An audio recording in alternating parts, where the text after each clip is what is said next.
Travel was important and still is. Back in ancient times, there was no airplanes or cars to get us from one place to the other. Travel was done either by foot, wagon, or boat.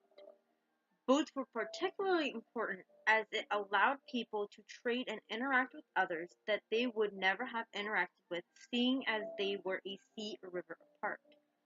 An important and very significant group of people that invented a rather durable boat was the Phoenicians. Just like any other group of people, their first boats were rather crude and clumsy. However, they evolved and so did their ships. Around 1100 BC, the Phoenicians had created two main designs for their ships. One was a merchant ship that was squat and tubby and rounded at both bow and stern. The other was a war galley that was longer, rounded at the stern, but had a sharp battering ram at the bow, as shown in my rather accurate picture. Like the merchant ship, it was propelled by oars, but in this case the oars were for sudden bursts of speed and rapid maneuvers. Ramming an enemy ship was the main form of attack throughout the Phoenician and Greek and Roman periods. The Phoenician-style war galley was eventually adopted by other states as well.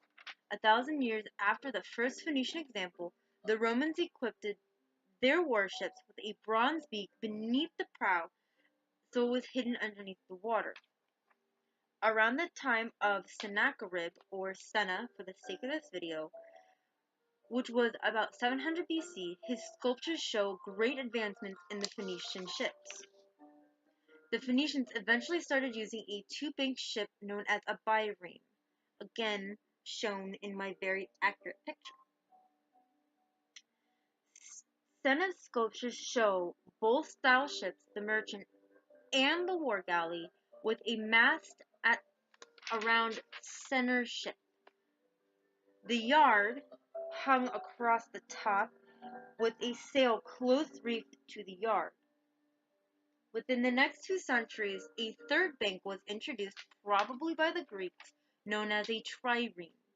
This particular ship was first used in a conflict between the Greeks and Persians in the 5th century. By the Punic Wars, the galleys were even bigger. The Phoenicians were superior shipbuilders compared to others at the time. Two specific accounts come into play when talking about this superiority.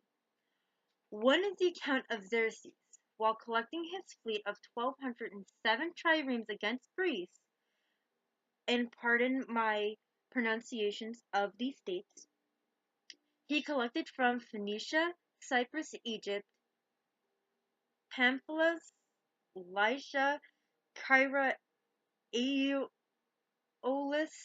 and the Greek settlements of the Propontis.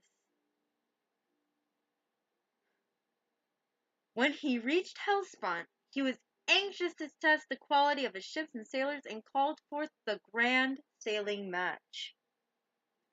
He and his advisors sat along the shore while the states put forth their best vessels for the race. The winning vessel was the ship which he rode into battle was a ship by the Phoenicians of Sidon.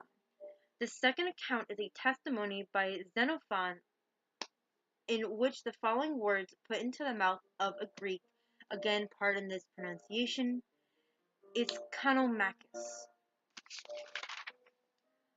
I think the best and most perfect arrangement that I ever saw was when I went to look at the great Phoenician sailing vessel.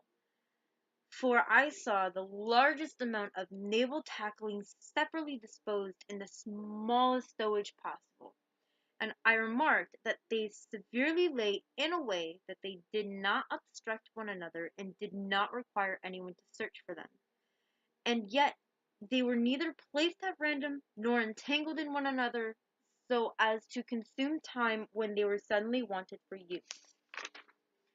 Also, I found the captain's assistant, who is called the lookout man, in his leisure moments examining and testing everything that the vessel needs when at sea. When I asked, he replied, "Stranger, I am looking to see in case anything should happen, how everything is arranged in the ship, and whether anything is wanting or inconveniently situated. For when a storm arises at sea, it is not possible either to look for what is wanting nor to put right what is awkwardly arranged. The Phoenicians were superior in their naval endeavors. One can only imagine the style of ship they could create in today's time.